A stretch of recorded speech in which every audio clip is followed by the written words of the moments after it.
Yes, hello family, welcome back. I am hoping you are doing well. Now, Samia Suluhu is still not off the hook. Bado akona mapambano. Bado lazima apigane. As in, I'm trying to say that she has to continue fighting this war. Because there is a bad news on her doorstep.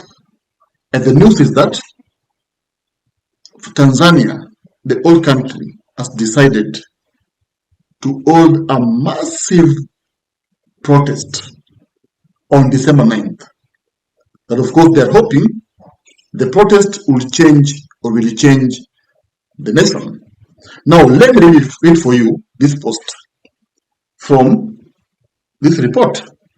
Tanzanians are planning a large-scale protest on December 9th, coinciding with the country's Independence Day, to demand the removal of President Samia Suluhu in response to mass killings, arrests, and widespread repression following the disputed October 29th, 2025 elections. Yes, you heard it clearly. Now, December 9th is the Independence Day, Tanzania, and the people of Tanzania are saying that that is the perfect day to remove Samia Suluhu because it's an Independence Day. And you see, when you look at the messages from the Tanzanian people, you will realize that Samia Suluhu is not leading the people. She's not the one leading them. Because in the first place, she never even got the votes. Those votes were cooked from the evidence we are seeing. Because we have even seen, officers, INEC officers, the election officials, marking the papers, the ballot papers in favor of Samia Suluhu. So it means that Samia Suluhu will have to face millions of protesters that day. Just imagine. You see, Independence Day, a president needs to address people inside a stadium. But now, Samia Suluhu, leave alone addressing people, she can't even take oath of office. She can't do that. She cannot take oath of office inside, inside a stadium, because there's no votes for her. No one voted for her. So she has to take oath of office inside barracks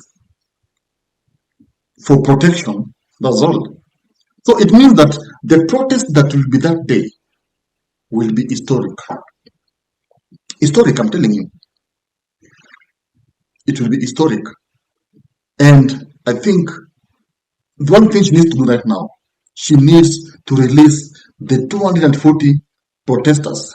She's now claiming that she will face treason charges. Treason charges. Do you know what is treason charges, my friends? Just imagine.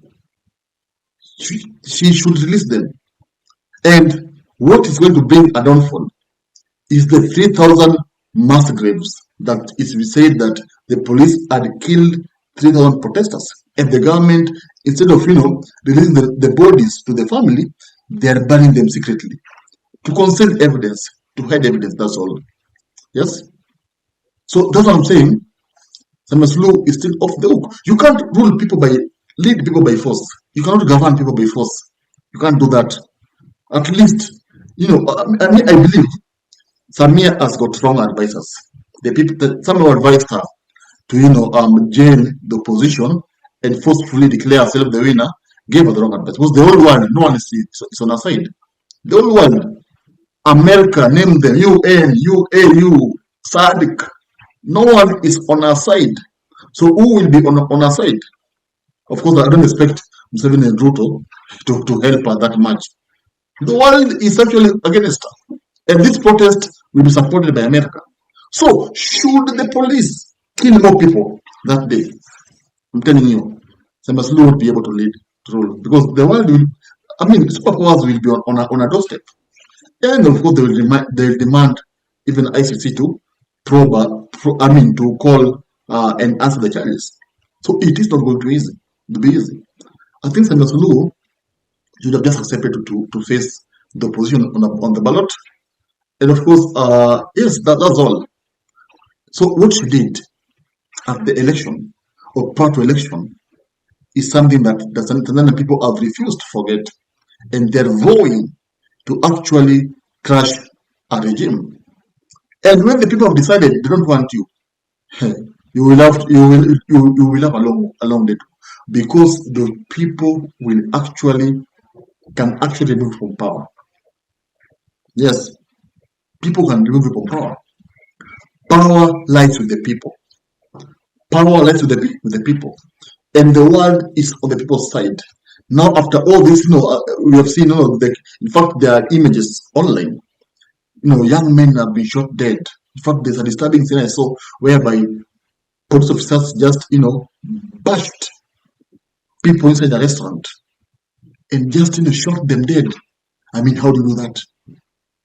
Yes, and you see, these 3,000 people who are said to be buried in secret, if it is true, this Law won't lead the nation in peace because these are people, they have families, they have children, they have mothers. Just imagine. So how will those people look at their president? So I'm saying these people have set that day, December 9th, to be the day of, mandamano, mass protest. And Tanzanian people have said they will not give up, they will not be afraid. They are going to make sure that their voice is heard and the world knows what atrocities the government is actually unleashing on the people. Yes. Now, that's what's happening now. Tell me, do you believe that this mass action, this protest, will change Tanzania? Thank you, guys. Subscribe. If you love politics, then Dr. Politica is your cup of tea.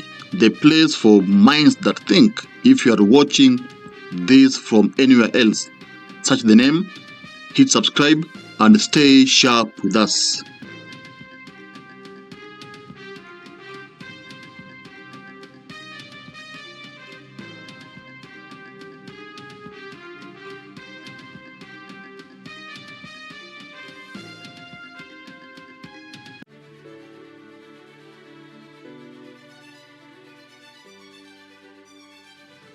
Thank you for making Dr. Politica your home for fearless political truth. Every view, every like, every share fuels the fire behind the hours of research, filming, and editing we pour into each episode. By showing up consistently, you don't just support a channel, you empower a voice. In a world ruled by headlines, spin, and power games, you remind us that real people still care about real facts. We are here to inform, inspire, and ignite critical thinking, not just for today, but for generations to come. You are not just a viewer, you are the reason this platform exists.